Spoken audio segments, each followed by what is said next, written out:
तुमचं. आज आपण श्रीपाद श्री वल्लभ चरित्राम या ग्रंथाच्या 5व्या दिवसामध्ये 14व्या अध्यायातील दत्तदासांना अभय प्रदान हा अध्याय वाचत आहोत. मी शंकर भट्ट थोडे दिवस प्रवास करून मुंताकल्लू या गावी पोहोचलो. वाटसरूंना विचारले तेव्हा कळले की अजून थोड्या दिवसातच पुरवपूरला पोहोचेल. श्रीपाद प्रभूंच्या सगुण स्वरूपाच्या दर्शनाची मला ओढ लागली होती. ज्या मार्गावरून मी जात होतो त्याच मार्गावरून एक व्यक्ती हातात ताडीचे पात्र घेऊन येत होती. मला त्या ताडीचा वास असह्य होत होता. तो टाळण्यासाठी मी श्रीपाद प्रभूंचे स्मरण करीत वेगाने पुढे चाललो होतो. ती व्यक्ती सुद्धा आपला वेग वाढवून माझ्याजवळ येऊन पोहोचली. त्याने विचारले, मी तुझ्याकडे येत असताना तू असे दूर जाणे योग्य आहे का? मी तेवढ्यात म्हणालो, हे तू कोण आहेस? तुझे माझ्याशी काय काम आहे? त्यावर तो जोरात हसला.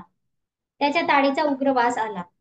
मी कोण आहे हे जाणून घेणे अगोदर तू कोण आहेस, कोठून आलास, कोणीकडे चाललास हे जाणून घेणे योग्य आहे. ताडी विकणारे सुद्धा वेदांतावर बोलण्या एवढे समर्थ आहेत वाटतं. त्याने रस्त्यावरून येणाऱ्या लोकांना हाका मारून बोलावून घेतले. तिथे लोकांचा जमाव झाला. त्यांना तो ताडीवाला गृहस्थ म्हणाला, मित्रांनो, मी या प्रांतात ताडी विकणारा आहे. मी धर्माने जगतो. ताडीचे झाडच मला कल्पवृक्ष आहे. मी झाडावर चढून ताडी आणेपर्यंत हा ब्राह्मण माझी वाट पाहत उभा होता. मी ब्राह्मण असून सुद्धा ताडी पिण्याची मला सवय आहे. परंतु माझ्याकडे तुला देण्यास पैसे नाहीत.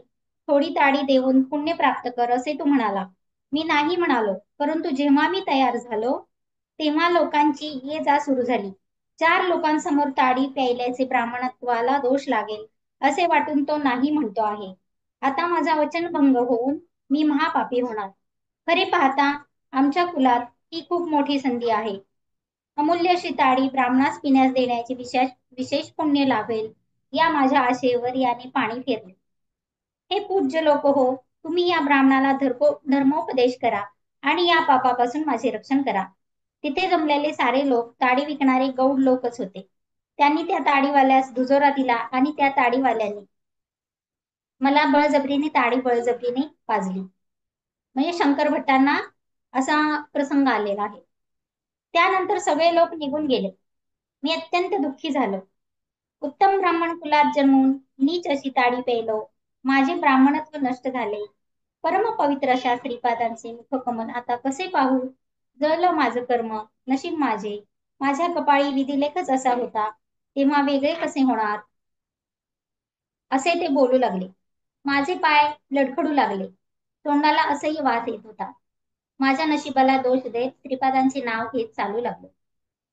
मार्गात एक तपोभूमी दिसली. तेथे कोणी महात्मा राहत होते. त्या पवित्र भूमीत पाऊल टाकायला मला लाज वाटत होती. मी माझ्या रस्त्याने चाललो होतो. तितक्यात माझ्या पाठीमागून आवाज आला, अरे शंकर भट्टा, थांब. तुला आश्रमात घेऊन येण्याची दत्तानंद स्वामींची आज्ञा आहे. मी दैवाची लीला पाहून चकित झालो. मला श्री दत्तानंद स्वामींच्या पुढे आणून उभे केले. करुणाभरीत नेत्रांनी माझ्याकडे पाहून लवकर स्नान करून येण्यास त्यांनी सांगितले. स्नानानंतर मला मधुर फळे खाण्यास दिली. श्री स्वामींनी मला जवळ बोलावून म्हटले, अरे शंकर भट्टा, दत्तात्रेयांच्या 9व्या अवतारातील श्रीपाद श्री वल्लभांची तुझ्यावर केवढी करुणा दृष्टी आहे. त्यांनी तुला आपल्या अमृत हस्तानी अमृत पाजले. त्यांना तू गौड कुलातील ताडी विकणारा समजलास. त्यांनी दिलेल्या अमृताला भ्रमाने ताडी समजलास. कितीही भ्रामकता. म्हणजे हे त्यांच्यावर जबरदस्तीचा प्रसंग आला होता, परंतु श्रीपादांनीच त्यांना अमृत प्राशन केलेलं होतं. मी पाहिलेले सर्व प्रसंग माझ्या नजरेसमोर एक एक येऊ लागले. त्यानंतर अनंत चैतन्य शक्ती महासागरातील असंख्य लाटा माझ्यावर येऊन आदळत असल्याचा अनुभव येऊ लागला. अशा अनंत त्या सत्ता शक्तीमध्ये अत्यंत हीन अत्यल्प असणारा माझा अहंकार नष्ट झाला. मी म्हणजे काय हे समजत नव्हते आणि समजणारे नव्हते. या दिव्य आनंदामध्ये मी बुडून गेलो होतो. माझ्यामध्ये परमित असणारा मी नष्ट होऊन समस्त सृष्टी स्वप्नच असल्याप्रमाणे वाटत होते. ते स्वतःला शंकरभट्ट कर्नाटकी ब्राह्मण समजत होते आणि आता या जन्मात जर मी ताडी पिली तर माझे पाप लागणार मला, अशी त्यांची मनाची भावना होती. परंतु श्रीपादांना मात्र त्यांना अमृत द्यायचं होतं. म्हणजे आपण मी कोण हे स्वतःला ओळखत नसतो. जरी ते स्वतःला कर्नाटकी ब्राह्मण समजत असले तरी या जन्मामध्ये त्यांना गौड रूपामध्ये आलेल्या श्रीपादांकडून अमृत प्राशन करणे हा योग होताच.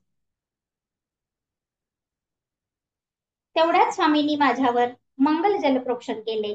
त्यांच्या दिव्य हस्ताने पवित्र भस्माचे माझ्या कपाळावर लेपन केले. मी प्रकृतीच्या अधीन झालो. काही क्षण मी दिव्यानंदाचा अनुभव घेत होतो. प्रकृतीस्थ असणारा मी लगेच स्थूल तत्वात फसत जात असल्याचे लक्षात आले. श्री स्वामी म्हणाले, पूर्वीच्या एका जन्मात तू गौड कुळात होतास. जास्त प्रमाणात ताडीचे सेवन करीत होतास. तुझी ताडी पिण्याची इच्छा बाकी होती. त्यांची इच्छाच राहिली होती ताडी पिण्याची. त्यामुळे या जन्मात ती श्रीपादांनी पूर्ण केली. कारण सर्व इच्छा संपल्या पाहिजेत. श्रीपाद प्रभूंचा अनुग्रह नसता तर तुला ती वाईट सवय लागली असती व तू पतित झाला असतास. तुझ्या पत्रिकेत अनेक गंडांतरे आहेत, परंतु श्रीपाद प्रभूंच्या अमृत दृष्टीने तुझ्या नकळत हा परिवार होतो. श्री गुरूंच्या महिमेचे कोण वर्णन करू शकतो? वेद सुद्धा नेती नेती म्हणत मौन झाले. यावर मी म्हणालो, श्रीपाद प्रभू सारखे म्हणतात की ते नृसिंह सरस्वती रूपाने अवतार घेणार आहेत. त्यांच्या लीलांमधील गर्भित अर्थ जाणून घेण्याची माझी इच्छा आहे. हे ऐकून स्वामी म्हणाले, वेद ऋषींचे तत्ववेत्तेपणाचे ते प्रमुख लक्षण आहे. अध्यात्मातील दडलेली सत्य वचने त्यांच्या सहज सोप्या शब्दांमध्ये संतांनी सांगितली आहेत. हेच आत्मसत्य. वस्तुतः कर्मकांडाला अनुसरून व्याख्या करताना आत्मसत्यालाच सत्य, यज्ञ, जल, अन्न असे वेगवेगळे संबोधन केले आहे. अशा प्रकारांनीच सरस्वती शब्दांचे सुद्धा फार वैशिष्ट्य आहे. सरस्वती नदी अंतर्वाहिनी आहे. तिचे वर्णन करताना सत्यवाक्यांचा बोध करणारी महार्णवाची माहिती समजावून आपल्या चित्ताला प्रकाशित करणारी असल्याचे सांगितले आहे. श्री गुरु म्हणजे एकच एक प्रबोध शक्ती, प्रबोधिनी प्रवाह. त्यांची सत्यवाणी आपल्या चित्ताला प्रकाशित करते. तसेच परमसत्य आणि अंतर्ज्ञान आपल्यात स्थिर करते. वेदातील यज्ञ हे अंतःप्रवृत्तीचे बाह्य प्रतीक आहे. अरे मानव त्याचे स्वतःचे असते ते देवाला अर्पण करतो. त्याला प्रत्युपकारा प्रित्यर्थ देवता गोधन अश्व देतात. गोधन म्हणजे तेज संपदा, अश्व म्हणजे शक्ती संपदा. याप्रमाणे देव आपणास तपशक्तीने प्रसाद देतात. वेदातील ज्ञान योग्य असणाऱ्यांनाच समजावे म्हणून अत्यंत गुप्त ठेवले आहे. हे जे यज्ञाचे मिळणारे फळ जे आहे आणि यज्ञ केल्याने यज्ञ हे अंतःप्रवृत्तीचे बाह्य प्रतीक आहे. हे सगळं समजण्यासाठी आपल्याला अजून तेवढी चेतना जागृत झालेली नाहीये आणि यामुळेच हे ज्ञान आहे ते अत्यंत गुप्त ठेवलेलं आहे. औदुंबर वृक्षाला दिलेले वरदान नृसिंह सरस्वतींच्या अवताराची वैशिष्ट्य. श्री महाविष्णू हिरण्यकश्यपूचा संहार करण्यास औदुंबर वृक्षाच्या लाकडी खांबातून नरसिंहाच्या रूपात प्रकट झाले. त्यांनी प्रल्हादाचे रक्षण केले आणि हिरण्यकश्यपूच्या वधानंतर त्याला राज्यावर बसवले. काही कालानंतर दुभंगलेल्या त्या खांबाला पालवी फुटू लागले आणि पुढे त्याचेच औदुंबराच्या वृक्षात रूपांतर झाले. प्रल्हाद विस्मित होऊन त्या औदुंबराच्या वृक्षाची पूजा करू लागला. प्रल्हादाला एकदा औदुंबराच्या झाडाखाली ध्यानस्थ अवस्थेत बसलेल्या दत्तात्रेयांनी दर्शन दिले व ज्ञानबोध केला. प्रल्हादास द्वैत सिद्धांताविषयी आसक्ती असल्याचे जाणून घेऊन श्री दत्तप्रभूंनी कलियुगात यतिवेश धारण करून दीनजनांचा उद्धार करशील असा आशीर्वाद दिला होता. परमपवित्र अशा औदुंबर वृक्षाने मनुष्याकृती धारण करून श्री दत्तांच्या चरणकमलावर पडून मला सुद्धा वर द्या अशी प्रार्थना केली. तेव्हा श्री दत्तात्रेय म्हणाले, प्रत्येक औदुंबर वृक्षाच्या मुळाशी मी सूक्ष्म रूपात राहीन. तुझ्यामधून नरसिंहदेव प्रकट झाल्यामुळे कलियुगात मी नृसिंह सरस्वती नाव धारण करून अवतार धारण करीन, असे माझे वचन आहे. नृसिंह सरस्वती म्हणजेच गाणगापूरचे नृसिंह सरस्वती मंदिर, येथील ज्या निर्गुण पादुका आहेत त्या या स्वामींच्या आहेत. स्वामींचे वक्तव्य ऐकून मी म्हटले, महाराज, श्री पीठिकापुरम येथे श्रीपाद प्रभूंचे दर्शन घेण्यासाठी आणि त्यांच्या बाललीला ऐकण्यासाठी मन सदैव लालचावलेली असते. श्रीपादांच्या अद्भुत लीला. स्वामी म्हणाले, लहानपणी मला स्पष्ट बोलता येत नसे, शब्द तोतरे येत. त्यामुळे सगळी मुले माझी थट्टा करीत. मला एक अनामिक आजार झाला. 5 वर्षांपासून तो वाढू लागला. 1 वर्ष लोटल्यावर 10 वर्षे उलटल्यासारखे झाले. मी 10 वर्षांचा झालो तेव्हा 50 वर्षांची लक्षणे दिसू लागली. त्यावेळी बापनाचार्य लोक पिठिकापुरम येथे यज्ञ करीत होते. माझ्या वडिलांनी यज्ञासाठी मला नेले होते. त्यावेळी श्रीपादांचे वय 6 वर्षांपेक्षा जास्त नव्हते. यज्ञासाठी लागणारे तूप जमा करून ठेवले होते. ते एका वयस्क ब्राह्मणाच्या स्वाधीन केले होते. तुपातील 1/3 भाग तो ब्राह्मण घरी लपवून ठेवून उरलेला 2/3 भाग यज्ञासाठी आणत असे. यज्ञाला प्रारंभ झाला, परंतु तूप थोड्या वेळातच संपत आले. त्यावेळी तूप तयार करणे कठीण होते. हा चिंतेचाच विषय होता. श्री बापनाचार्युलंनी श्रीपादांकडे हेतू पुरस्पर पाहिले. तेव्हा श्रीपाद म्हणाले, काही चोर माझे धन अपहरण करण्याची योजना करीत आहेत, परंतु मी त्यांचे प्रयत्न सफल होऊ देणार नाही. योग्य वेळीच त्यांना शिक्षा देईन. त्यांच्या घरी पत्नी बरोबर शनिदेवाने राहावे अशी आज्ञा करतो आहे. एवढे बोलणे झाल्यावर श्रीपादांनी त्या वृद्ध ब्राह्मणाला बोलावून ताडपत्रीवर असे लिहून दिले, आई गंगा माते, यज्ञाच्या निर्वाहनासाठी लागणारे घृत द्यावे. तुझी बाकी माझे आजोबा व्यंकटप्पा श्रेष्ठी देऊन टाकतील. ही श्रीपाद वल्लभांची आज्ञा. त्यांनी हे फक्त एक पत्र लिहिलं ताडपत्रीवर आणि हे पत्र श्रेष्ठींना दाखवलं. त्यांनी ते मान्य केलं. त्या वृद्ध ब्राह्मणाबरोबर 4 ब्राह्मण पादगया तीर्थावर गेले. ते पत्र तीर्थराजाला समर्पित केले आणि त्यांनी नेलेल्या पात्रात तीर्थाचे जल भरून घेतले. पाणी भरून घेऊन आले ते बरोबर नेलेल्या पात्रामध्ये पादगया क्षेत्रावरील. वेद मंत्र म्हणत ते जल यज्ञस्थानी आणले. ते जल आणत असतानाच सर्वांच्या समोर त्याचे शुद्ध तूप झाले. ही श्रीपादांची लीला. त्या घृताच्या आहुतीने यज्ञाची सांगता झाली. सर्वजण आनंदित झाले. वचनाप्रमाणे श्रेष्ठींनी त्या पात्रातून तूप भरून गया तीर्थात समर्पित केले. घृत ओतताना त्याचे परत पाणी झाले. माझ्या वडिलांनी माझी दुःस्थिती श्रीपादांना सांगितली. ते म्हणाले, थोडा वेळ थांबा, रोगाचे निवारण होईल, तोतरेपणा काढून टाकेल. एक घर जळणार आहे, त्याचा मुहूर्त ठरवायचा आहे. प्रभूंची विधाने अनाकलनीय होती. तेवढ्यात तो वृद्ध ब्राह्मणाला तूप चोरल्यामुळे काही हानी झाली का ते पाहण्याचाच आला. काही झाले तरी श्रीपादांच्या दर्शनाने चांगलेच घडेल असा त्याचा दृढ विश्वास होता. श्रीपाद प्रभू त्यास म्हणाले, आजोबा, तुम्ही मुहूर्तशास्त्रात पारंगत आहात. मला घराला परशुराम प्रीती करायची आहे, म्हणजे नष्ट करायची आहे. त्यासाठी योग्य मुहूर्त काढायचा आहे. तेव्हा तो वृद्ध ब्राह्मण म्हणाला, गृहनिर्माणासाठी, भूमिपूजनासाठी मुहूर्त असतात, परंतु गृहदाहाला मुहूर्त नसतात. श्रीपाद म्हणाले, चोरी करायला गृहदाहाला मुहूर्त कसे नसतात? तो वृद्ध ब्राह्मण म्हणाला, तसे मुहूर्त असल्याचे मी ऐकले नाही. श्रीपाद म्हणाले, आजोबा, किती शुभ वार्ता सांगतील. परमपवित्र अशा यज्ञासाठी जमविलेले तूप एका धूर्ताने चोरून नेले. अग्निदेवाला भूक आवरली नाही. धर्मानुसार त्याला मिळावयाला हवे असलेले तूप न मिळाल्यामुळे ते घर जाळून आपली भूक भागवित आहे. अग्निदेवता आनंदाने उड्या मारित आहे. श्रीपाद प्रभूंचे बोलणे ऐकल्यावर त्या वृद्ध ब्राह्मणाचा चेहरा पडला. श्रीपाद म्हणाले, तुझे घर भस्मसात झाले, त्याचे थोडे भस्म घेऊन ये.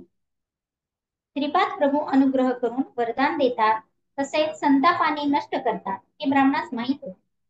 तो काही एक शब्द न बोलता भस्म झालेल्या घराचे भस्म घेऊन आला. ते भस्म पाण्यात टाकून ते पाणी पिण्याची प्रभूंनी ला आणि 3 दिवसापर्यंत असे करण्यास सांगितले. आम्ही श्री बापनाचार्यांच्या घरी 3 दिवस राहिलो आणि ते भस्मयुक्त पाणी प्यायले. माझा तोत्रेपणा पूर्णपणे नाहीसा झाला आणि मी स्वस्थ झालो. श्रीपाद प्रभूंनी आपला दिव्य हस्त माझ्या मस्तकावर ठेवून शक्तिपात करून मला ज्ञानदान करून धन्य केले. त्यानंतर ते म्हटले, आजपासून तू दत्तानंद या नावाने प्रसिद्ध होशील. गृहस्थाश्रम स्वीकारून लोकांना तारशील, धर्मबोध करशील. तू आणि हा वृद्ध ब्राह्मण मिळून गेल्या जन्मी व्यापार करीत होता.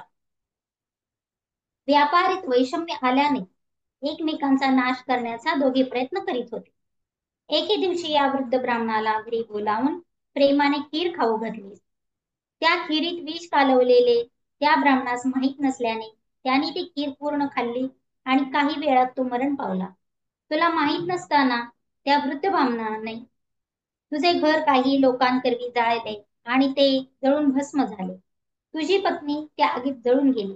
घरी आल्यावर सर्वनाश झालेला पाहून त्या धक्क्याने हृदय बंद पडून तू मरण पावला. पूर्वजन्मात विषप्रयोग केल्यामुळे या जन्मी अशा विचित्र व्याधीस बळी पडला. तुझे घर पूर्वजन्मी याने जाळले असल्याने त्याचे घर या जन्मी जळून खाक झाले. या लीलेने मी तुम्हा लोकांना तुमच्या कर्मबंधनापासून मुक्त केले. यासाठी प्रत्येक कृती करताना फार विचारपूर्वक केली पाहिजे, कारण त्याचे परिणाम राहतात. श्रीपाद प्रभूंचा अनुग्रह प्राप्त करून मी माझ्या घरी परतलो.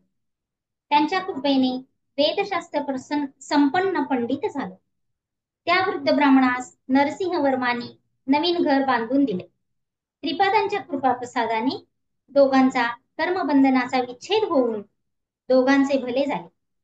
श्रीपाद प्रभूंच्या लीला अत्यंत दिव्य व अगाध. दत्तानंद पुढे म्हणाले, अरे शंकर भट्टा, सर्व देवता तेजातून निर्माण झाले आहेत. आदिती माता ही सर्व देवांची माता आहे. देवताच मानवाच्या प्रवृत्तीला विकासाला कारक आहेत. देवता मानवाला तेज देतात. मानवाच्या आत्म्यावर दिव्य चैतन्य संपदेचा वर्षाव करतात. त्या सत्य पोषक असतात. तेच सत्य लोकांचे निर्माते आहेत. मानवाच्या संपूर्ण मोक्षाला अव्याज्य आनंदाला कारणीभूत होतात. भूलोकीच्या देवता सर्व देवता मंत्र स्वरूप आहेत. हे विश्व देवाधीन आहे. अशा प्रकारे देवता मंत्राधीन आहेत. ते मंत्र सद्ब्राह्मणांच्या अधीन आहेत. म्हणून ब्राह्मण भूमीवर देवता समान. शब्द हा साधारणपणे पंचेंद्रियांनी ग्रहण करता येतो. शब्द प्रकाश, गमन, स्पर्श, शीतोष्ण, विस्तृती, बलप्रयोग, वेग, गमन वगैरे अत्यंत थोड्या प्रमाणात असलेले प्राथमिक भाव निवेदन करण्यासाठी मानवाच्या उपयोगात येतात. भाषेची प्रगती होत असताना क्रमाने भाषेमध्ये भावाच्या विविधता, निश्चितता वाढीस लागते. यासाठी अस्पष्टतेतून निश्चित असे निश्चलत्व भौतिक अंशामधून, मानसिक अंशामधून, व्यक्तातून अव्यक्त भावना अशा पद्धतीने भाषेची वृद्धी होऊ लागते. पवित्र ग्रंथ पठण चे विशेष फलदायी कसे असते ते खाली पुढे लिहिलेलं आहे. तुमचा श्रीपाद प्रभूंचे दिव्य चरित्र संस्कृत भाषेत लिहिण्याचा मानस अत्यंत स्तुत्य आहे. हा संस्कृत भाषेतील ग्रंथ कालांतराने तेलुगू भाषेत अनुवादित केला जाईल. अनुवादित केलेल्या ग्रंथाच्या पठणाचे फल मूळ ग्रंथाच्या पठणाचे फल सारखेच आहे. श्रीपाद प्रभूंचे चरित्र कोणीही कोठेही पठण केल्यास स्वतः श्रीपाद प्रभू इथे सूक्ष्म रूपाने राहून ते श्रवण करतात. या संबंधीची एक कहाणी सांगते. मी ग्रुपवरती मगाशी मेसेज टाकलेला आहे. असं या पुस्तकात उल्लेख आहे की श्रीपाद श्री वल्लभ चरित्र पठण आपण वाचन पारायण जर कोणीही सुरू केलं तर ज्या वेळेला वाचन सुरू असतं त्यावेळेला गाणगापूर क्षेत्रातून अचानक प्रसाद येतो घरी. आणि खरोखर असं झालेलं आहे की आमच्या घरी तो प्रसाद आलेला आहे आणि त्याचा पोस्टाने प्रसाद आलेला आहे. गाणगापुरात आम्ही 4-5 वर्षापूर्वी गेलो होतो. आता मधल्या पिरियड मध्ये नाही गेलो. परंतु कसा काय अचानक प्रसाद आला मला पण माहिती नाही. परंतु हे एक संकेत असतात किंवा एक कनेक्शन आहे की आपली ऊर्जा श्रीपादांच्या चरणापर्यंत पोहोचलेली आहे. आपल्या सर्वांची, आपल्या ग्रुपची एनर्जी एवढी जबरदस्त आहे की ती पिठापूरला श्रीपादांच्या चरणी पोहोचून गाणगापूर वरून आपल्याला त्याचा प्रत्यय सुद्धा आलेला आहे. हे मला सर्वांना सांगायचं आहे. मॅडम, मला पण आज फोन आला, गाणगापूरवरनं प्रसाद आलाय म्हणून. अरे वा. किती छान. मैत्रिणीचा फोन आला, गाणगापूरवरनं प्रसाद आलाय, तुम्ही घेऊन जावा म्हणून. हा. श्रीपाद 7 वर्षांचे झाले. त्यांचा वेदोक्त विधीने उपनयन संस्कार झाला. त्या काळात संपन्न गृहस्थाच्या घरी असे कार्यक्रम असले म्हणजे चोहीकडे अत्यंत आनंदाचे वातावरण असे. बापनायुलूंच्या आनंदाला तर सीमा नव्हती. त्यांनी आपल्या जाती बांधवांना दत्तचरित्र ऐकण्यासाठी आमंत्रित केले. ते सर्वजण मोठ्या उत्सुकतेने दत्तचरित्र ऐकण्यास आले होते. दत्तदासांनी दत्तचरित्र सांगण्यास सुरुवात केली. ते म्हणाले, पूर्व युगात अनुसूया आणि अत्री महर्षी या परमपावन दाम्पत्याला एका पुत्ररत्नाची प्राप्ती झाली. त्याचेच नाव दत्तात्रेय असे ठेवले होते. तेच परमज्योती दत्तात्रेय सध्या या कलियुगात श्रीपाद श्रीवल्लभ या रूपाने पीठिकापुरम मध्ये अवतरले. त्या महाप्रभूंचे आज उपनयन झाले. उपनयनानंतर दिव्य तेजस्वी असे आपले प्रभू अधिकच तेजपुंज दिसू लागले. अशा दीनजन उद्धारक असणाऱ्या प्रभूंचे नित्य मांगल्य होऊ दे, हीच कथा ते सारखी सांगत होते आणि श्रोते तन्मय होऊन ऐकत होते. असे 53 वेळा कथन झाले. दत्तदासांवर श्रीपाद प्रभूंची अमृत दृष्टी पडली. उपनयनानंतर श्रीपाद तिथे असलेल्या ब्राह्मणांना म्हणाले की लगेच मालदासरींच्या घरी जाणार आहे. जाण्याचे कारण विचारले तेव्हा श्रीपाद म्हणाले, विशुद्ध अंतःकरण असलेला दत्तदास माझे चरित्र सांगत आहे. त्याने एकदा सांगितलेला कथाभाग 1 अध्याय असे समजल्यास 53 अध्याय पूर्ण झाले आहे. माझ्या चरित्रातील ते 53 अध्याय श्रद्धेने पूर्ण करणाऱ्याला देण्यासाठी असलेले सद्य फलित लगेच त्याला द्यायचे आहे.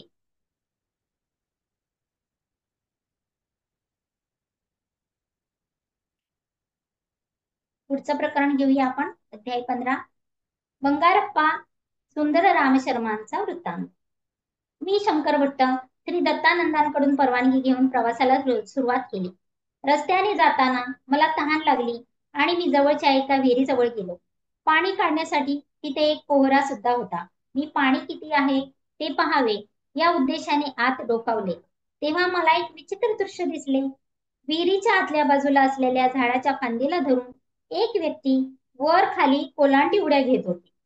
त्या अपरिचित व्यक्तीने माझ्याकडे मोठ्या प्रेमपूर्ण नजरेने पाहिले आणि म्हणाला, अरे शंकर भट्टा, मला आश्चर्य वाटले. माझे नाव त्याला कसे कळले असेल? मी त्याला उत्सुकतावश विचारले, आपणास माझे नाव कसे कळले? तो अपरिचित ग्रस्त म्हणाला, नुसते नावच नाही तर तू श्रीपाद प्रभूंचा भक्त आहेस आणि त्यांच्या भेटीसाठी कुरगुटीस जात आहेस हे सुद्धा मी जाणतो. तुला भेटण्यासाठीच मी तुझी वाट पाहत आहे. त्याला बाहेर कसे काढावे या विचारात मी होतो. माझ्या हातातील दोरी मजबूत नव्हती. माझ्या मनातील भाव ओळखून तो पुण्यपुरुष म्हणाला, प्रापंचिक बंधाने संसार कृपात पडलेला मानव, तू बंदरहित असलेल्या या विचित्र विचित्र योग प्रक्रियेमधील आत्म्यानंदात मग्न असलेला मला कसा बाहेर काढू शकणार? माझा मीच उठे. आपल्याला शक्ती कमी पडल्यास श्रीपाद प्रभू करुणेने शक्तीचा अनुग्रह करतात. म्हणजे या पुण्यपुरुषाला वेगळ्या भाषेमध्ये सांगायचे की आपण सर्व प्रापंचिक बंधनामध्ये, संसारामध्ये, मोहामध्ये, त्या विहिरीमध्ये, अशी विहीर मोहाची विहीर आहे ज्या त्या संसारात आपण सगळे पडलेलो आहोत आणि त्या बंधनातून बाहेर पडण्यासाठी विचित्र योग प्रक्रियेमधील आत्मानंदात मग्न असलेला मला, म्हणजे आपण तिथं त्या आत्मानंदात मग्न झालोय, तिथून बाहेर कसे काढू शकणार? तर हे माझा मीच होते. आपणच आपल्याला शक्ती देऊन उठवलं पाहिजे. संसारातून बाहेर पडण्यासाठी आपणच आपल्या मनाची तयारी केली पाहिजे. आणि आपल्याला जर शक्ती कमी पडली तर श्रीपाद प्रभू करुणेने शक्तीचा अनुग्रह करतात. असे म्हटल्यानंतर निमिषार्धात तो माझ्या शेजारी उभा होता. मी संभ्रमित झालो. तो म्हणाला, माझे नाव बंगरप्पा, तू तहानलेला दिसतोस, मी तुझी तहान भागवतो. असे म्हणून त्याने त्या पोहऱ्याने भरावर पाणी काढले आणि तो स्वतःही पाणी गटागटा प्यायला. परंतु आश्चर्य असे की पाणी तो प्यायला, तहान मात्र माझी भागली. याचे मला आश्चर्य वाटले. नंतर आम्ही दोघांनी प्रवास प्रारंभ केला. त्यांनी बोलण्यास सुरुवात केली. मी स्वर्णकार कुटुंबातील आहे. मी मंत्र तंत्रामध्ये प्रावीण्य मिळवले आहे. माझ्या मंत्राच्या सामर्थ्याने नावडत्या व्यक्तीस मारून टाकण्याची विद्या सुद्धा मला अवगत होती. भूतप्रेत पिशाचे यांच्या सहवासात सुद्धा मी राहिलो होतो. माझे नुसते नाव ऐकून लोक घाबरतात. या गावात मी जाई, तेथील लोक मी भूतप्रेतांचे प्रयोग करू नये म्हणून मला विपुल धन आणून देत. माझ्या चेहऱ्यावर एक साधारण मनुष्याच्या चेहऱ्यावर दिसणारे प्रसन्न कळा लोक पाहून भूतप्रेतांची असलेली विकृत कळा क्रूर स्वभाव माझ्या चेहऱ्यावर दिसू लागला. माझ्या संचारामध्ये एकदा पूर्वपुण्याईने पिठिकापुरम लागले. श्री दत्त प्रभूंच्या अवतारातील पवित्र अशा नगरीत शूद्र असलेल्या कुतंत्राला परस्पर कलहाला काही कमी नव्हते. कुतंत्राला परस्पर कलहाला काही कमी नव्हते. श्री बापनाचार्यलू आणि श्रीपादांविषयी अनेक चित्रविचित्र गोष्टी मी करुणोत्कर्णी ऐकल्या होत्या. मी सर्वात प्रथम बापनाचार्यलूंना मारून टाकावे असा विचार केला. मी एका ओढ्याजवळ जाऊन ओंजळी ओंजळीने पाणी पित होतो. मला मनुष्याच्या मारण्याच्या अनेक विद्यांचे ज्ञान होते. त्यापैकी एक, ज्या व्यक्तीचा अंत करायचा तिचे ध्यान करून पाणी प्यायले तर त्या व्यक्तीच्या पोटात जात असे. मी त्या ओढ्यातील पाणी पित असताना श्रीपाद प्रभू बापनाचार्यांच्या जवळ होते. श्रीपाद प्रेमाने बापनाचार्यांच्या पोटावरून हात फिरवीत तेव्हा ताबडतोब ते पाणी उडून जाईल. मी पाणी पिऊन पिऊन थकलो, परंतु बापनाचार्यांवर त्याचा काहीच अनिष्ट परिणाम न होता ते पूर्वीसारखे सुरक्षितच राहिले. माझी विद्या का फळली नाही याचे मला दुःख झाले. श्रीपादांची क्षुद्रोपासका शिक्षा. मला एक सर्पमंत्र येत होता. त्या मंत्राच्या योगाने इच्छित व्यक्तीच्या घरी सर्प जाऊन दंश करीत असे. मी बापनाचार्यूंचे ध्यान करून तो मंत्र उच्चारण केला. अनेक सर्प बापनाचार्यूंच्या घरी गेले आणि घरी असलेल्या एका वेलावर पडवळाप्रमाणे लोंबकळू लागले. परंतु ते बापनाचार्यूंना काहीच करू शकले नाही. 2 मुहूर्ताचा काळ झाल्यावर ते जिथून आले होते तिथून निघून गेले. माझा दुसरा प्रयत्न सुद्धा फसला. माझ्या अंकित असलेले भूतप्रेत बापनाचार्यूंच्या घराजवळ सुद्धा फिरकू शकत नाहीत. हा सर्व श्रीपाद प्रभूंच्या लीलांचा चमत्कार असल्याचे मला कळून चुकले. एवढे झाले तरी माझी राक्षसी प्रवृत्ती कमी झाली नाही. मी स्मशानात जाऊन श्रीपादांची कणकेची बाहुली करून त्याला 32 जागी 32 सुया टोचल्या. त्या मारण प्रक्रियेत श्रीपादांच्या शरीरास 32 ठिकाणी जखमा व्हाव्यात एवढेच नाही तर त्या सुया द्रवरूप होऊन त्यांच्या शरीरात विषाचा फैलाव होऊन त्याने त्यांचा अंत व्हावा असा दुष्ट बेत माझा होता. परंतु हा प्रयत्न सुद्धा फसला. एका रात्रीच्या वेळी माझ्या शरीरात पाणी भरत असलेले जाणवले. त्याने मला प्राणांतिक वेदना होऊ लागल्या. बापनाचार्यूंच्या घरी सोडलेले सर्व सर्प माझ्याकडे येऊन मलाच दंश करू लागले. श्रीपादांच्या पिठाच्या बाहुलीला ज्या ज्या ठिकाणी सुया टोचविल्या होत्या त्या त्या ठिकाणी मला असह्य वेदना होऊ लागल्या. नरकयातनांचा अनुभव येऊ लागला. मी श्रीपाद श्रीवल्लभांना मनापासून अंतर्मनाने शरण गेलो. माझ्या अंतर्दृष्टीला श्रीपाद प्रभूंचे दर्शन झाले. ते म्हणाले, बंगारप्पा, तू केलेल्या महापापाला अनेक वर्षे इहलोकात दुःख भोगल्यानंतर नरकात सुद्धा दुःखाचा अनुभव घ्यावा लागला असता. परंतु मी तुझ्यावर कृपा करून या एका रात्रीत झालेल्या यातनांद्वारे कर्माचा नाश करीत आहे. तुझ्या सर्व क्षुद्र विद्यांचा सुद्धा नाश करीत आहे.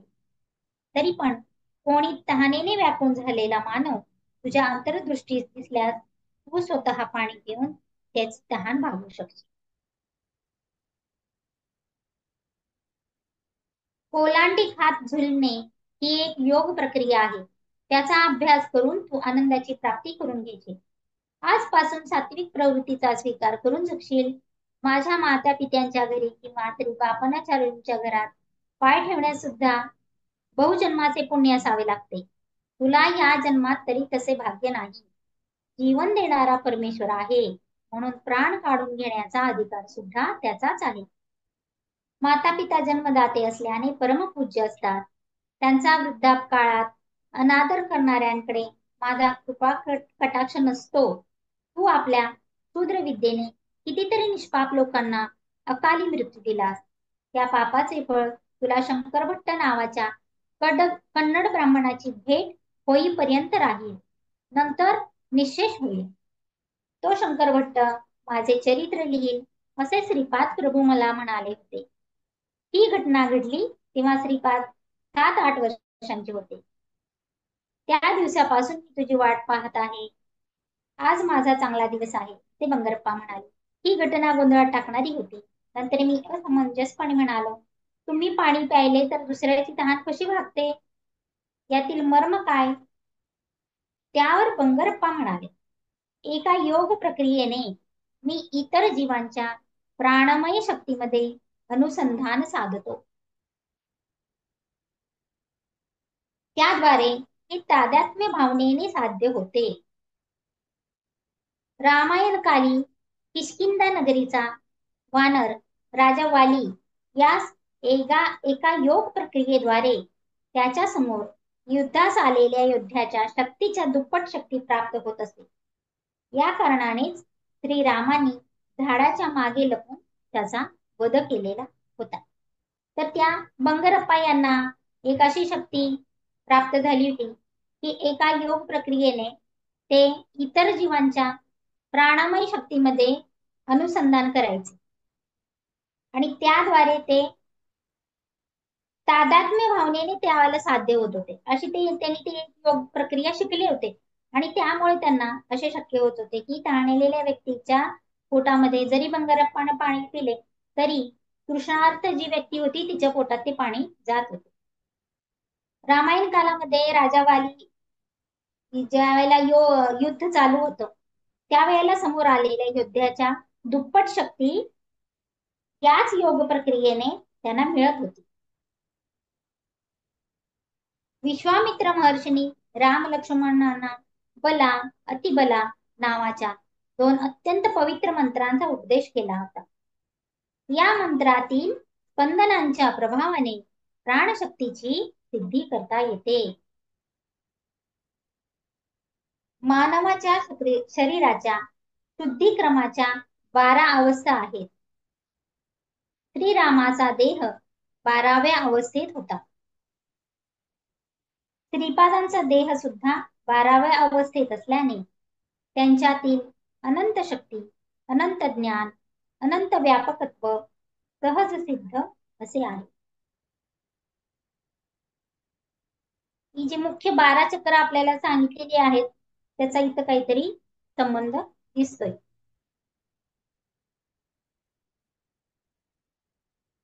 साधन मार्गातील 7 भूमिकांचा विचार. मानव त्याच्या विकासात 7 भूमिकेत असतो. पहिल्या भूमिकेत स्थूल देहेंद्रिये, सूक्ष्म देहेंद्रिये एकाच वेळी उपयोगात आणू शकतो. दुसऱ्या भूमिकेत सूक्ष्म देहेंद्रियाच्या आधारे सूक्ष्म प्रपंच अनुभवत छोटे छोटे चमत्कार करण्याचे सामर्थ्य प्राप्त होते. तिसऱ्या भूमिकेत सूक्ष्म शरीराच्या द्वारे दूर प्रयाण करतो. तिसऱ्या व चौथ्या भूमिकांच्या मध्ये वशीकरण केंद्र असते. वशीकरणात असताना ज्या स्थितीत असतो त्याच स्थितीत आपण राहतो. गौतम ऋषींनी अहिलेस शाप दिला तेव्हा ती आश्चर्यचकित झाली. तिला आपण शील चैतन्यात आहोत असा दृढ विश्वास होता. ती श्रीरामांच्या दर्शनापर्यंत त्याच स्थितीत राहिली. अहिल्याचे शरीर तिला स्थितीत गेले होते, तसेच तिचे मन त्या स्थितीत गेले होते. म्हणजे ही तिसऱ्या व चौथ्या भूमिकेच्या मध्येच असलेल्या वशीकरण केंद्रात राहील. म्हणजेच हे first dimension, second dimension, third dimension याचा इथं उल्लेख दिसतोय. मानव त्याच्या विकासात सप्तभूमिकेत असतो. पहिल्या भूमिकेत स्थूल देहेंद्रिये, सूक्ष्म देहेंद्रिये एकाच वेळी उपयोगात आणू शकतो. दुसऱ्या भूमिकेत सूक्ष्म देहेंद्रियाच्या आधारे सूक्ष्म प्रपंच अनुभवत छोटे छोटे चमत्कार करण्याचे सामर्थ्य प्राप्त होते. तिसऱ्या भूमिकेत सूक्ष्म शरीराच्या द्वारे दूर प्रयाण करू शकतो. जे आपण सध्या तिसऱ्या आयामात आहोत. मानव हा तिसऱ्या आयामात आहे. तिसऱ्या व चौथ्या भूमिकांच्या मध्ये वशीकरण केंद्र असते. वशीकरणात असताना ज्या स्थितीत असतो त्याच स्थितीत आपण राहतो. आणि यासाठी आपल्याला अहिल्याचं उदाहरण दिलेलं आहे की तिचं जे मन होतं ना, अहिल्याचे शरीर तिला स्थितीत गेलं होतं आणि तिचं मन सुद्धा त्या स्थितीत गेलं होतं. त्यामुळे ती अनेक वर्ष तिला बनून राहिली. श्रीरामांची पाय धुळे लागताच तिचे मनोपुष्प विकसित झाले आणि ती स्वतःच्या सहज स्थितीत आली. चौथ्या भूमिकेला पोहोचलेल्या आत्म्याला अतिशय विस्तारित योग शक्ती लाभते. पण हे सगळं मनुष्य देहातच आपण करू शकतो. मानवाच्या विकासाच्या ह्या सप्तभूमिका सांगितलेल्या आहेत. त्यामुळे मनुष्याचा जन्म आपल्याला जर मिळालेला आहे तर त्या मनुष्य जन्मामध्ये आल्यावर या सगळ्या गोष्टी आपण शिकण्यासाठी धडपड केली पाहिजे आणि आपली प्रगती करून घ्यायला पाहिजे. चौथ्या भूमिकेला पोहोचलेल्या आत्म्याला अतिशय विस्तारित योग शक्ती लाभते. यासाठी आपल्या योग शक्तींचा लोककल्याणार्थ अंतरात्म्याच्या बोधानुसार विनियोग केला तर उच्च स्थिती प्राप्त होते. बघा, म्हणजे हे इतरांसाठीच या योग शक्तींचा वापर आपण केला पाहिजे. अंतरात्म्याच्या बोधानुसार विनियोग केला तर उच्च स्थिती प्राप्त होते. म्हणजे जरी त्या व्यक्तीला उच्च स्थितीची हवी आहे, उच्च स्थितीची इच्छा आहे, तरी ते योग शक्तीचा वापर स्वतःसाठी न करता किंवा कमी करून इतर लोक कल्याणार्थ जर आपण ती शक्ती वापरली तर ती उच्च स्थिती प्राप्त होते. आणि आपण सध्या हेच करतोय की सर्व्हिस टू अदर्स, इतर लोकांसाठी काम करणे, आपल्या ध्यानाच्या माध्यमातून इतर लोकांना प्रकाश पाठवणे. तसेच आता आपण पुढे अजून मॅडम घेणार आहेत की वेगवेगळ्या ज्या समस्या निर्माण होत आहेत, वेगवेगळी रोगराई पसरलेली आहे, त्यानंतर आपल्या पृथ्वी असेल, पृथ्वीवरील समस्या, तसेच पृथ्वीच्या बाहेरील ज्या इतर डायमेन्शन मधील सुद्धा लोकांना आपण त्यांच्या प्रगतीसाठी प्रेम आणि प्रकाश पाठवणार आहोत. यासाठी आपल्या योग शक्तींचा लोक कल्याणार्थ अंतरात्म्याच्या बोधानुसार विनियोग केला तर उच्च स्थिती प्राप्त होते. परंतु पाप कार्याला निमित्त होणारे तुच्छ स्वार्थ प्रयोजनासाठी ही शक्ती वापरली तर पतन अवस्थेला जाऊन शीला चैतन्यात पडण्याची भीती असते. म्हणजे या योग शक्तीचा चुकीचा वापर करू नये. त्यानंतर अनेक हजारो जन्मानंतर मानव जन्माला येतो. पाचव्या भूमिकेवर असलेले साधक संकल्पज्ञानी असतात. संकल्प पहिल्यापासून या पुस्तकात आलाय आणि संकल्पावरतीच बऱ्याचशा गोष्टी आहेत. पाचव्या भूमिकेत असलेले साधक संकल्पज्ञानी असतात. सहाव्या भूमिकेवरील साधक भावज्ञानी असतात. इमोशन्स, देवी ध्यान, इमोशन्स त्याच्यामध्ये सगळे आलेले आहेत. संकल्पज्ञानी साधक दैवी साक्षात्काराबरोबर प्रापंचिक कार्यकलाप सुद्धा चालवतात. म्हणजे केवळ दैवी साक्षात्कार करत नाही तर ते त्यांचं नेहमीच प्रापंचिक कार्य सुद्धा चालू असतं. भावज्ञानी साधकांना प्रापंचिक कार्यकलापाचा ध्यास फार कमी असतो. आपण जरा प्रापंचिक गोष्टीतून आता कमी आलं पाहिजे. असं हे मॅडम सांगतात ते ह्यासाठी की जर आपली प्रगती करून घ्यायची असेल तर संसार पाशामध्ये जास्त गुरफटून न घेता मोह कमी करून प्रापंचिक कार्याचा ध्यास कमी केला पाहिजे. 7व्या भूमिकेवरील साधक परमात्म्याच्या जवळ असलेल्या ज्ञानाची प्राप्ती करून घेऊ शकतात. जर आपले असे पुढच्या स्टेज गेल्या तर आपल्या ह्याला या सगळ्या अवस्था प्राप्त होणार आहेत. अवतारी पुरुष व साधकातील भेद. बंगरप्पांनी सांगितलेल्या गोष्टी ऐकल्यावर माझ्या मनात काही संदेह निर्माण झाले. त्याचे निराकरण करण्यासाठी मी शंकर भट्टांना प्रश्न केला. महाराज, जीवनात केवळ परिणाम क्रम असतो का? काय हे अवतारी पुरुषांना सुद्धा लागू पडते का? यावर बंगरप्पा म्हणाले, अवतारी पुरुष काळाच्या महिम्याने निर्माण होतात. मानव जेव्हा भगवंत होतो तेव्हा त्याला समर्थ सद्गुरू असे म्हणतात. देव मानव रूपात आले तर त्यांना अवतारी पुरुष म्हणतात.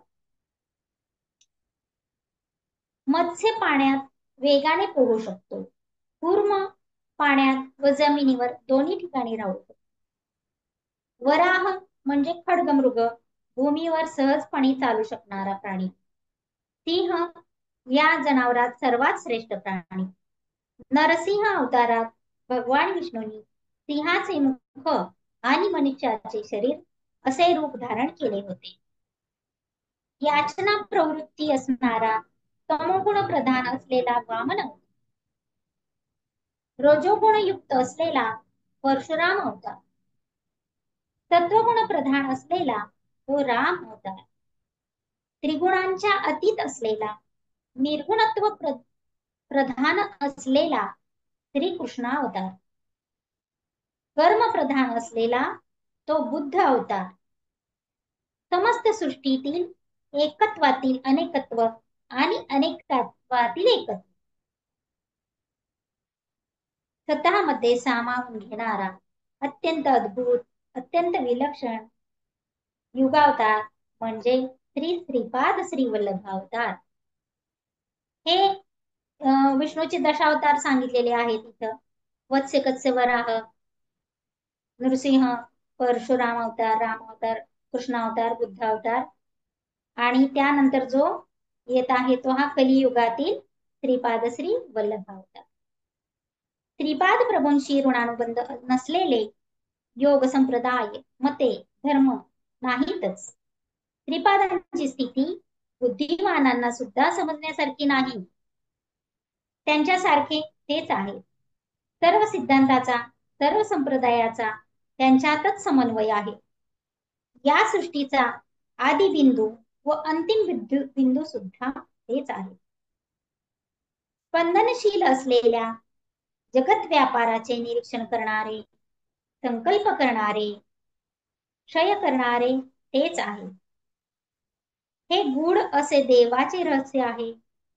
सप्त ऋषींना जे समजले नाही ते मी काय सांगू बाबा. शंकर भट्टा, तू धन्य आहे.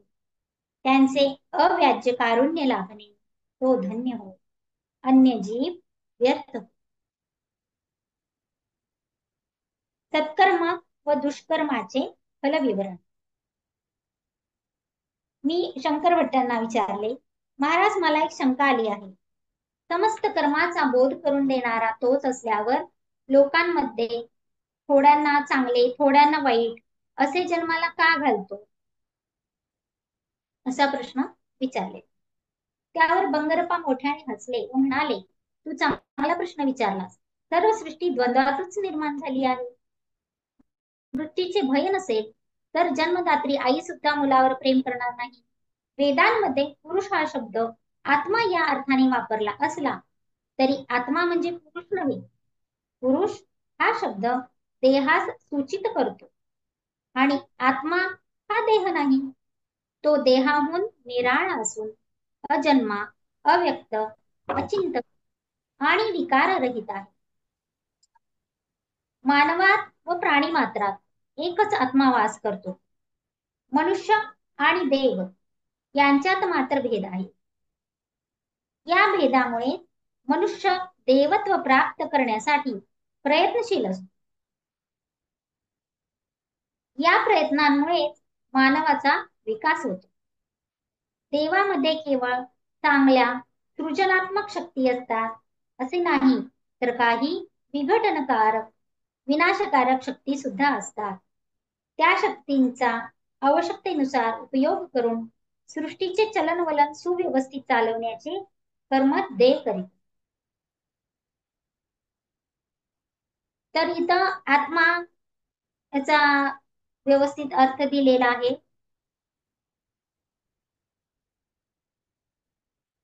सर्व सृष्टी द्वंद्वातून निर्माण झाली आहे. मृत्यूचे भय नसेल तर जन्मदाती आई सुद्धा मुलावर प्रेम करणार नाही. वेदांमध्ये पुरुष हा शब्द आत्मा या अर्थाने वापरला असला तरी आत्मा म्हणजे पुरुष नव्हे. पुरुष हा शब्द देहास सूचित करतो आणि आत्मा हा देव नाही. तो देहाहून निराळा असून अजन्मा, अव्यक्त, अचिंत्य आणि विकाररहित आहे.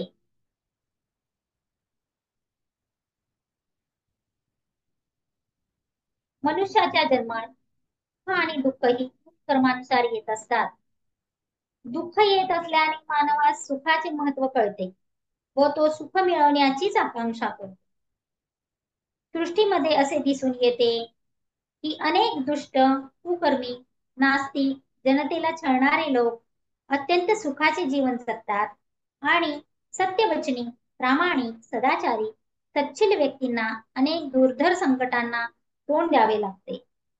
अशा विपरीत स्थितीचे कारण असे की कुकर्म करून सुद्धा अत्यंत सुखाचा उपभोग घेणाऱ्या लोकांनी पूर्वीच्या जन्मात काही सत्कर्मे केली असणार आणि त्याचे फलस्वरूप त्यांना आज असलेले सुख प्राप्त झाले आहे. तसेच अत्यंत प्रामाणिक, सज्जन लोक आज जी दुःखे भोगताना दिसतात ती त्यांच्या पूर्वजन्मातील पापकर्माचे फलस्वरूपच. मनुष्यास आपल्या पाप अथवा पुण्याचे फळ तात्काळ मिळत नाही, त्यास काही वेळ लागतो. परंतु पाप किंवा पुण्य अत्यंत तीव्र स्वरूपाचे असल्यास त्याचे फळ लवकर मिळते. चांगले अथवा वाईट कर्म करणे मानवाच्या हाती असते. समाजात अधर्माची वाढ होऊन दुष्ट दुराचारी लोकांकडून सज्जनांचा, संतांचा छळ होऊ लागतो. त्यावेळी भगवान सगुण रूपात अवतार घेऊन पापी दुराचारी लोकांचा नाश करून धर्माचे, संत सज्जनांचे रक्षण करतात. हजारो वर्षांपासून आकाशात तारे, ग्रह, चांदण्या होत्या, परंतु त्या सध्याप्रमाणे सुव्यवस्थित नव्हत्या. कालांतराने या तारामंडलातील अनेक तारे खाली पडून त्यांचे दगडात रूपांतर झाले. अनेक ग्रह एकमेकात मिसळून गेले. पृथ्वीसह सारे ग्रह सूर्याभोवती परिभ्रमण करतात. या ग्रहांच्या आकर्षण विकर्षणाने सृष्टी चलित आहे. ही सूर्याभोवती परिक्रमा करीत असते. परमेश्वराविषयी आकर्षणाने लोक आस्तिक होतात व सत्कर्म करण्यास प्रवृत्त होतात.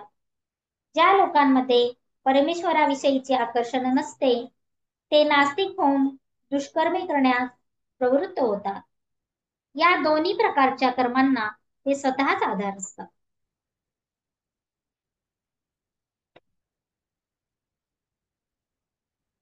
पुढचं आहे वेलप्रभू महाराजांचा गर्वभंग. पीठिकापुरम या नगरीत वेलूप्रभू नावाचे एक महाराज राज्य करीत होते. ते वेश बदलून नगरात फिरून प्रजेची स्थिती अवलोकन करीत. एकदा त्यांना श्रीपाद श्रीवल्लभांना भेटण्याची इच्छा झाली. त्यांनी आपल्या सेवकास अप्पलराज यांच्या घरी पाठवून आदेश दिला की श्रीपाद श्रीवल्लभ स्वामींना तात्काळ घेऊन यावे. घरात स्वामींचे आजोबा पापनाचार्य होते. सेवकांनी त्यांना राजाज्ञा सांगितली. आजोबांनी स्वामींना सांगितले, पीठिकापुरमच्या महाराजांनी तुला भेटीस बोलवले आहे. श्रीपाद प्रभू म्हणाले, तात राजांच्या मनात भक्तिभाव नाही. तो अहंकारपूर्ण वृत्तीने मला येण्याची आज्ञा करतो आहे. त्याला वाटते आपण महाराज आहोत. आपली सत्ता सर्वांवर चालते. आपण म्हणू तसे झाले पाहिजे. परंतु माझे दर्शन एवढे सोपे नाही, हे तो जाणत नाही. मी महाराजांच्या भेटीला जाणार नाही. स्वामी राजाच्या सेवकाला म्हणाले, तुमचे महाराज केवळ या पीठिकापुरचे राजे आहेत, परंतु मी तर समस्त विश्वाचा चक्रवर्ती सम्राट आहे. तुमच्या महाराजांना सांगा की माझ्या दर्शनाची इच्छा असल्यास स्वतः आपण आमचे घरी यावे. येताना गुरुदक्षिणा व चक्रवर्ती सम्राटास शोभेल असा नजराना घेऊन यावे. हे स्वामींचे वक्तव्य ऐकून अप्पलराज व त्यांचे पिता बापनाचार्युलू यांनी आपसात विचारविनिमय करून सेवकास निरोप देऊन पाठवले. सेवकाने स्वामींचा निरोप राजास कळविला. तो ऐकून महाराज अत्यंत संतप्त झाले. मी या नगरीचा महाराजा आहे. माझ्या आज्ञेने श्रीपाद श्रीवल्लभ कसे उल्लंघन करू शकतात ते मी पाहतो. एवढे वाक्य बोलताच भोवळ येऊन सिंहासनावरून खाली पडले. सारे सेवक सिंहासनाजवळ धावले. त्यांनी राजास पाणी पाजून सावध करण्याचा प्रयत्न केला, परंतु त्यांची सर्व शक्ती गेल्याप्रमाणे होऊन भयंकर अशा नरक यातना होऊ लागल्या. तात्काळ राजपुरोहित श्री कोट सुंदर शर्मा यांना बोलाविले पाठवले. त्यांनी महाराजांची परिस्थिती पाहून स्वतः श्री दत्तात्रेयांची श्रद्धाभावाने पूजा करून तीर्थप्रसाद महाराजांना आणून दिला व विभूती कपाळी लावली. राजपुरोहित म्हणाले, पाहिलात ना माझ्या अडचणीचा परिणाम. आपण श्रीपाद श्रीवल्लभांच्या दर्शनाची इच्छा व्यक्त केली ती व्यर्थ आहे, कारण ते स्वतः श्री दत्तप्रभूंचे अवतार आहेत.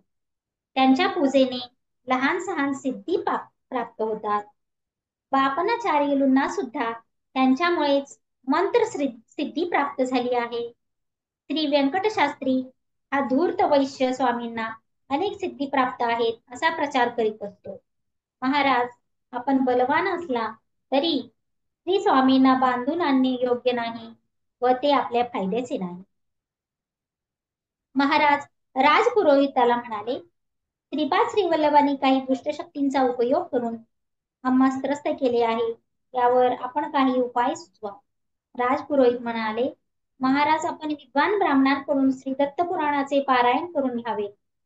स्वयंभू दत्तात्रेयांची पूजा करून समाराधना करावी आणि ब्राह्मणांना भूदान, सुवर्णदान, अन्नदान करावे. असे केले असता श्री दत्त प्रभू प्रसन्न होऊन आपली व्याधी पूर्ण बरी करतील. राजाने राजपुरोहितांच्या सांगण्याप्रमाणे विद्वान ब्राह्मणांकरवी श्री दत्त पुराणाचे पारायण प्रारंभ केले. परंतु आश्चर्य असे घडले की पारायण सुरू केल्यापासून गावातील चोरांचा सुळसुळाट अधिक वाढला.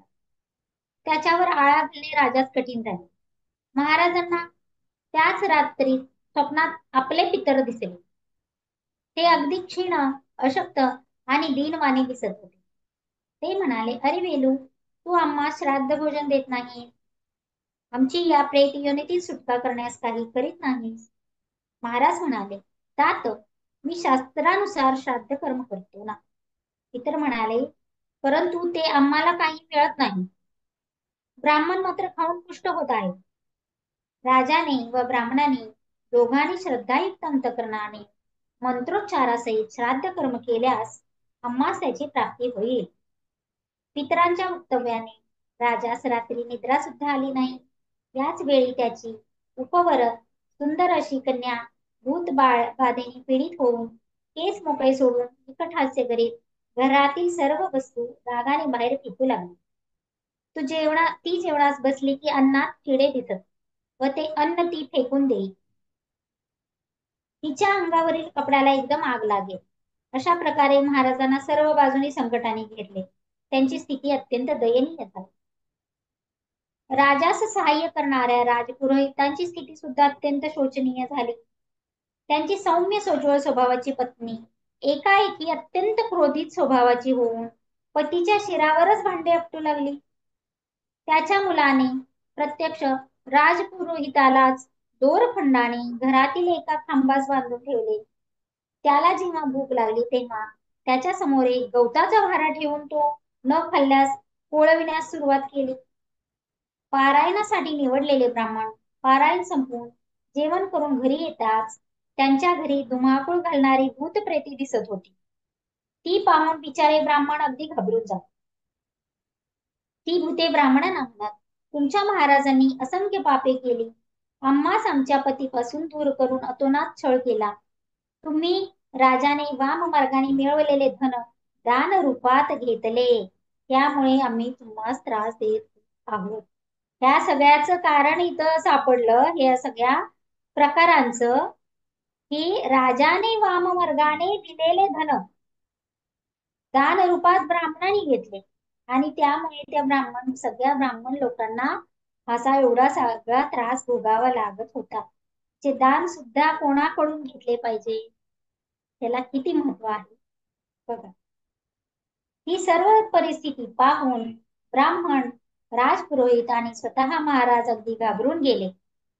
त्यांना यातून कशी सुटका करावून घ्यावी काही कळेना. ते अत्यंत भयभीत होऊन महाराज पुरोहितांना म्हणाले, दत्तपुराणाच्या पारायणामुळे सर्व दुःखे नाहीशी होऊन सुखप्राप्ती होईल असे वाटले होते, परंतु सारे काही विपरीत घडले. आता श्रीपाद श्री वल्लभ स्वामींच्या सामर्थ्याची कल्पना आली आणि आपण केलेल्या करणीवर पश्चाताप झाला. महाराज राजपुरोहित आणि ब्राह्मणास घेऊन श्री स्वामींच्या दर्शनास गेले. ते सर्वजण स्वामींना शरण गेले आणि क्षमा याचना केली.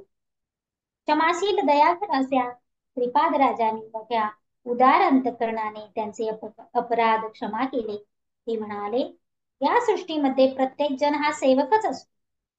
मी जेव्हा प्रसन्न होतो तेव्हा त्या सेवकाला सेवेचे जास्तीत जास्त फळ प्रदान करतो, परंतु अप्रसन्न झाल्यास सेवेचे अगदी कमीत कमी फळ देतो. मंदिरातील स्वयंभू दत्त मीच आहे. कालाग्नी रूपात असलेले श्री दत्तरूप माझेच आहे. मी जीवांच्या उद्धारासाठी या श्रीपाद श्री वल्लभ रूपात अवतरलो आहे. श्रद्धायुक्त अंतकरणाने माझी भक्ती केल्यास मी प्रसन्न होतो. माझे आई वडील सौसुमती आणि श्री अप्पलराज हे प्रत्यक्ष श्री लक्ष्मी आणि भगवान विष्णूच आहेत. माझे आजोबा एका जन्मामध्ये लाभादरू महर्षी होते. बृहतशिला नगरात भास्कराचार्य होते, तेच माझे आजोबा होते. माझा जन्म गणेश चतुर्थीस झाला. मी पुढे नरसिंह सरस्वतींच्या अवतारात माझे आजोबा श्री बापनाचार्यूंसारखा दिसेन. मी त्या अवतारात जेव्हा गंधर्वपूर म्हणजेच गाणगापूर या क्षेत्री निवास करीन, त्यावेळी भूत प्रेतांची त्यांच्या योनीतून सुटका करीन. विपुल धन दौलत शक्ती सामर्थ्य असले तरी त्याचा गर्व करू नये. संपत्ती सत्य मार्गाने मिळवलेली असावी, वाम मार्गाने मिळवलेली नसावी. वाम मार्गाने मिळवलेली संपत्ती दुःख, क्लेश, अशांती, वैमनस्य,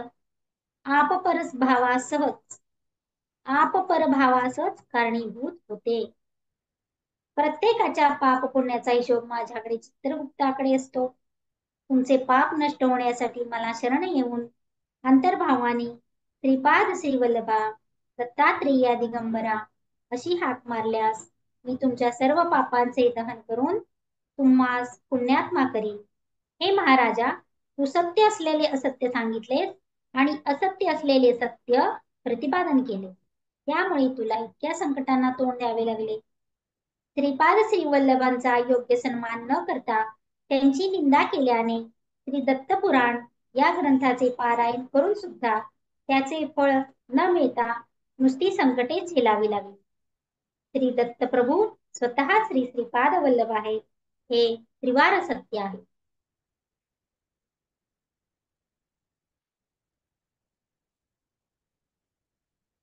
किती वाजले? आपण पुढचं प्रकरण घेऊया का?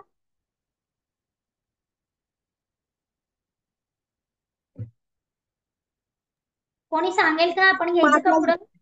5 वाजलेत. हा, काय करूया मग? थांबायचं का घ्यायचं पुढं?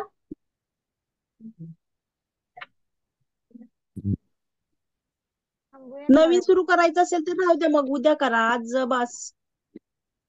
चालेल, नवीनच 16वा अध्याय चालू करायचा होता.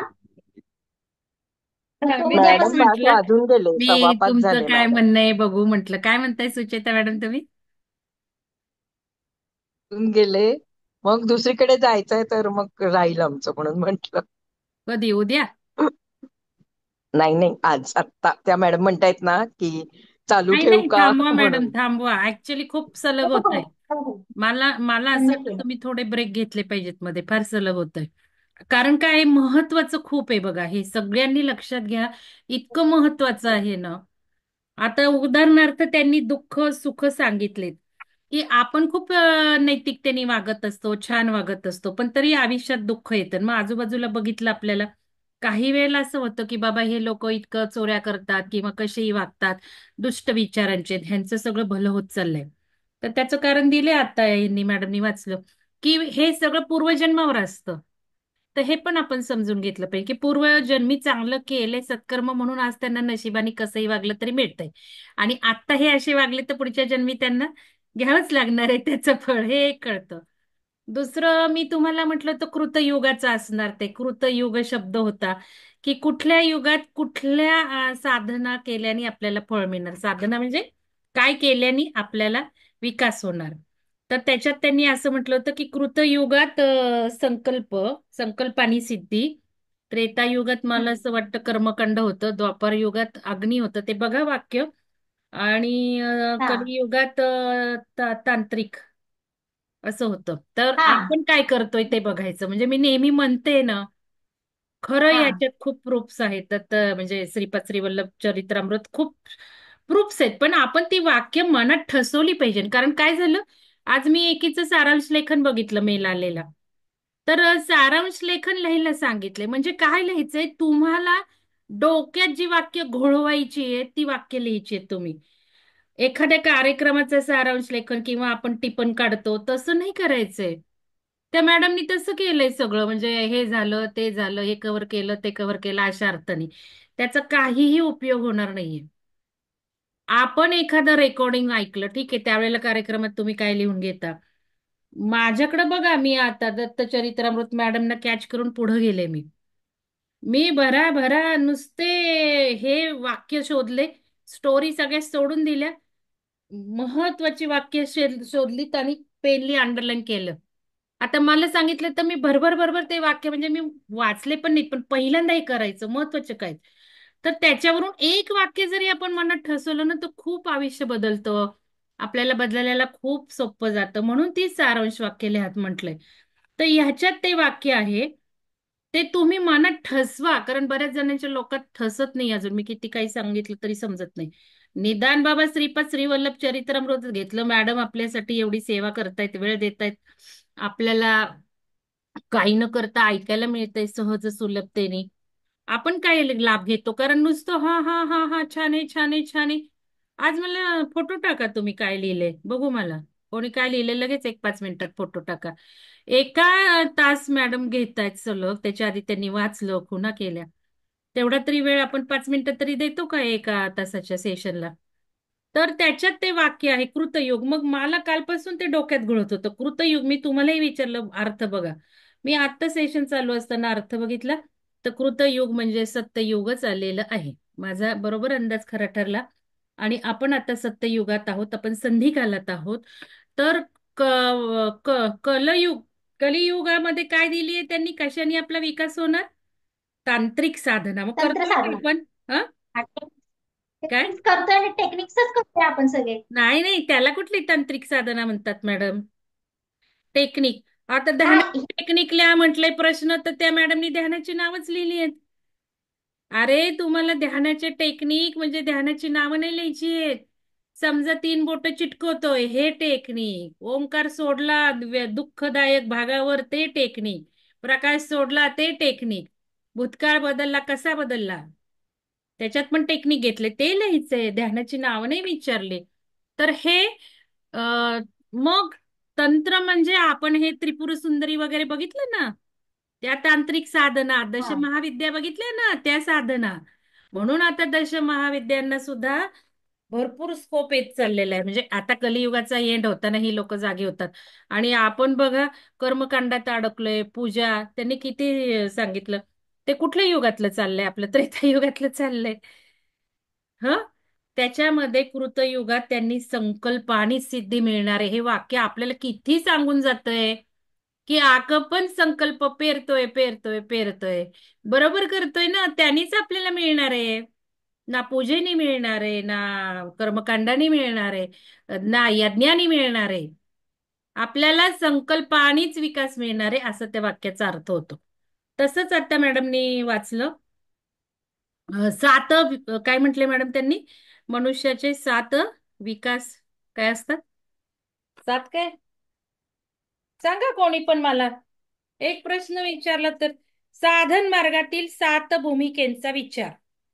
साधन मार्गातील 7 भूमिकेचा विचार. मानव त्याच्या विकासात सप्त भूमिकेत असतो. पहिल्या भूमिकेत स्थूल देहेंद्रिय, सूक्ष्म देहेंद्रिय एकाच वेळी उपयोगात आणू शकतो. दुसऱ्या भूमिकेत सूक्ष्म देहेंद्रियाच्या आधारे सूक्ष्म प्रपंच अनुभवत छोटे छोटे चमत्कार करण्याचे सामर्थ्य प्राप्त होते. तिसऱ्या भूमिकेत सूक्ष्म शरीराच्या द्वारे दूर प्रयाण करू शकतो. तिसऱ्या व चौथ्या भूमिकेच्या मध्ये वशीकरण करू शकतो. मग मनाचं दिलंय, श्रीरामाचं दिलंय. चौथ्या भूमिकेला पोहोचलेल्या आत्म्याला अतिविस्तरित योग शक्ती मिळते. आणि बघा पुढे त्यांनी दिलेलं आहे, हे काय आहे? 5व्या भूमिकेवर असलेले साधक संकल्पज्ञानी असतात. 6व्या भूमिकेवरील साधक भावज्ञानी असतात. याचे काय अर्थ आहेत मला सांगा, कोणी पण सांगा बघू. एक तरी माझे साधक आहे का? याचे अर्थ काय? 7 विकासाची साधनं त्यांनी दिली. मनुष्य 7 भूमिकेत असतो. 6वं सांगितलंय, 5वं सांगितले, काय आहे? हा 7 मॅडम लेयर्स आपले 7 लेयर. 7. हो सांगा ना मॅडम. सुषमा मॅडम बोला आधी. हा मॅडम, मॅडम मला असं वाटतं संकल्पसिद्धी म्हणजे 6व्या भूमिकेत आपण आता हे करतोय, म्हणजे की ते झालं, तो संकल्पसिद्धीचं एक ज्ञान अर्थ आपल्याला आहे. झाला. तो एक अर्थ झाला. हा आपण 6व्या ह्याच्यातलं गेलो डायरेक्ट आणि आपण तेच वापरतो. हो हे तर हो हो आपल्याला कळून चुकतंय आपण किती छान करतोय. हो पण हे अर्थ सांगा मला. साधन मार्गातील 7 भूमिका म्हणजे काय? कारण मी माझ्या जीवाचा खूप आटापिटा केलाय हो तुम्हाला शिकवताना, मॅनिफेस्टेशन अँड बियॉन्ड असेन्शन. आणि मी सारखी अमृता मॅडम म्हणते, मॅडम यांना तुम्ही सांगा हो हे सगळं समजून, कारण ह्याच्या पुढे मग नाही जाता येणार मला. त्यांना ते कळणं फार गरजेचं आहे, म्हणून मी हे डिस्कशनला घेतलंय परत, बाकी काही नाही. सारखी मी अमृता मॅडमना म्हणतेय, कारण तो फार भाग महत्वाचा आहे. मी तुम्हाला सारखं सारखं बजावलंय. आता तरी कोणी बोलतंय, सांगतंय बघू. 7 भूमिका काय दिल्यात त्यांनी. 5व्या भूमिकेवर असलेले साधक संकल्पज्ञानी. 6वं नाही मॅडम, 5व्या. हो हो 6व्या भूमिकेवरील साधक भावज्ञानी असतात. संकल्पज्ञानी साधक दैवी साक्षात्काराबरोबर प्रापंचिक कार्यकलाप सुद्धा चालवतात. भावज्ञानी साधकांना प्रापंचिक कार्यालापाचा ध्यास फार कमी असतो. 7व्या भूमिकेवरील साधक परमात्म्याच्या जवळ असलेल्या ज्ञानाची प्राप्ती करून घेऊ शकतात. काय आहेत सांगा मॅडम बरं हे?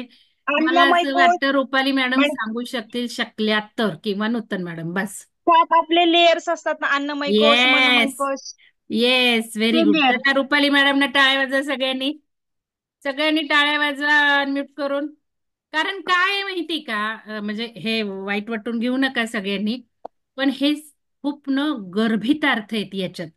जसं आपण उपनिषद बघितली आणि आपण वेगळे अर्थ बघितले, तसंच यात सुद्धा आहे. तर याच्यामध्ये हे 7 साधनं म्हणजे 7 लेयर. आणि मला तुम्हाला सारखं सारखं तेच सांगायचं, तुम्ही हे डोक्यात फिट ठेवा. काय फिट ठेवा? आपलं देह एक, देह लेयर झाल्यावर प्राण ऊर्जा लेयर, प्राणमय ऊर्जा लेयर झालं की आपल्याला मनोमय लेयर, विचारमय, बुद्धी आपण बघितलं. आणि जोपर्यंत आपण 5व्या लेअरवर काम करत नाही, तोवर आपल्या सोल लेअरवर काम आपण करणार नाही. आणि आता आपल्याला जम्प घ्यायचे सोल लेवलवरच सगळं करायचं. म्हणून ते सोल फॅमिली मेंबर, सोल काही करतोय आपण. तर 5वा लेअर बुद्धीचा. आणि मी जे काही तुम्हाला म्हणतेय, भावना होता, व्हिज्युअलायझेशन मध्ये भावना होता, मन होता, विचार होता, हे सगळं ह्याच्यासाठी आहे. ते टेक्निक करणं म्हणजे तुमचा हा सगळ्या ज्या भूमिका दिल्यात ना, 7 भूमिका स्वामींनी, त्या सगळ्या विकासाच्या आपण तयारी करतोय पुढच्या. लक्षात घ्या. आणि मनोमय लेअर नंतर बघा त्यांनी ते म्हटलंय संकल्प सिद्धी. म्हणजे संकल्प आपण त्याला तेच करतोय ना, व्हिज्युअलायझेशन म्हणजे सगळं वापरतोय ना ते. तर हे 7 लेअर तुम्ही फार डोक्यात ठेवले पाहिजे. लक्षात घ्या. 5व्या भूमिकेवर असलेले साधक संकल्पज्ञानी असतात. 6व्या भूमिकेवरील असलेले साधक भावज्ञानी असतात. भाव होतोय आपण, भावाचं महत्व जाणतोय. मी तुम्हाला ते बिलीफ थेरपीचं पुस्तक टाकलं ना, त्यात त्यांनी काय सांगितले मी एकच वाक्यात सांगते. त्यात त्यांनी सांगितले आपल्या शरीरात कुठलेही आजार असतात ना, पूर्वी म्हणायचे की डीएनए ठरवतं, अनुवंशिकता ठरवते, आपल्या पेशी आणि डीएनए यावर असतं, आपण काही बदलू शकत नाही. पण आता हे सगळे रहस्यभेद झालेले आहेत. ते पेशी शास्त्रज्ञ आहेत, त्यांनी ते इपिजेनेटिक्स म्हणून काम केलंय आणि क्लोनिंगचं केलंय. त्यावेळेला त्यांनी असे सिद्धांत मांडलेत, पेशी बीशी डीएनए बीएनए काही ठरवत नाही. आपल्या शरीरातले रोग, आपल्या सगळ्या शरीराची जडणघडण कोण ठरवतं? आपण जो विचार करतो ते विचारच ठरवतात.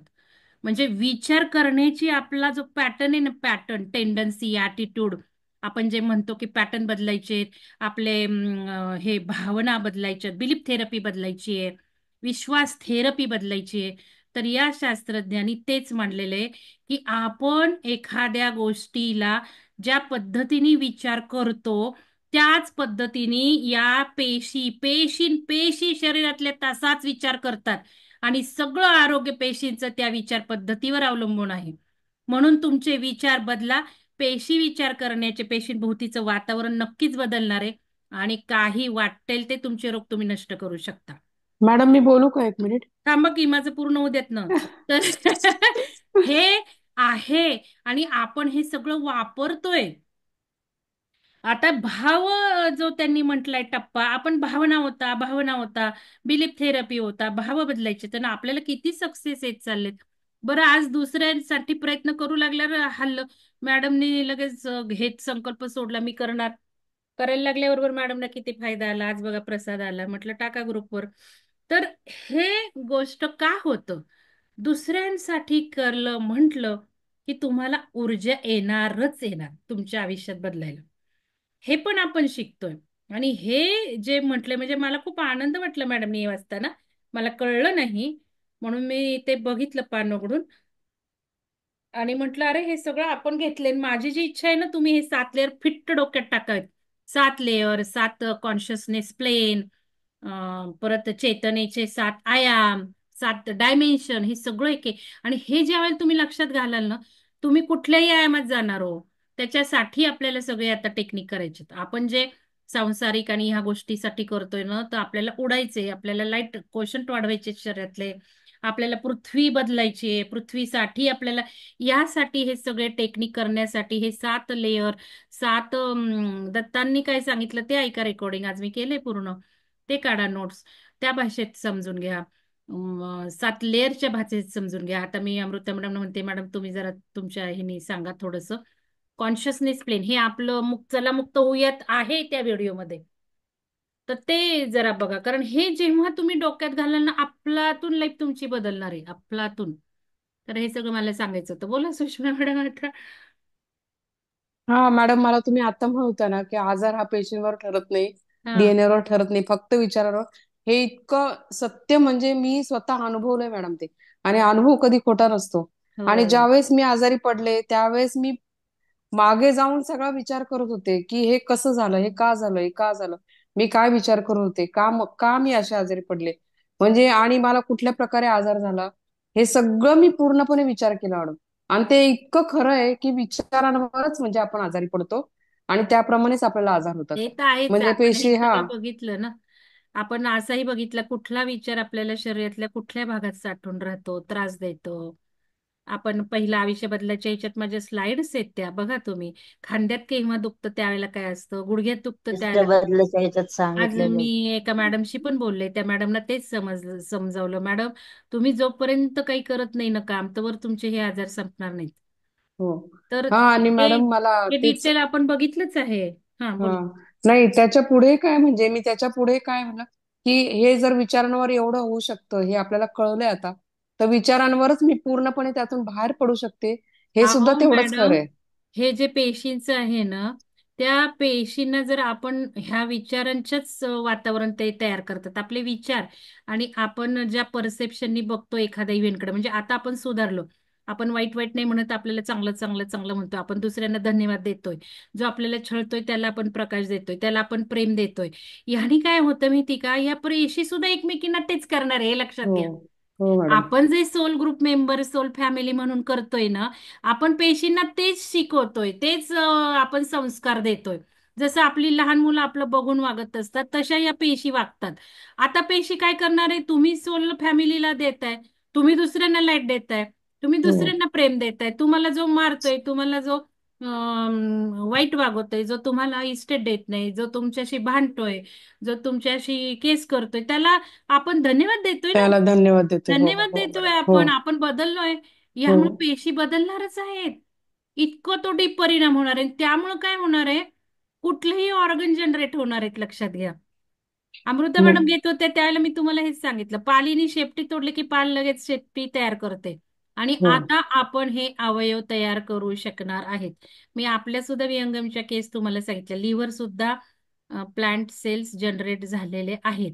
त्यामुळं तुम्ही म्हणताय तुम्हाला हवंय, तुमचा संकल्प काय, तुम्ही वाटेल ते शरीरात अवयव सुद्धा त्या, आणि हेच तर क्लोनिंग आहे ना, एका पेशीवरून माणूस तयार होतोय.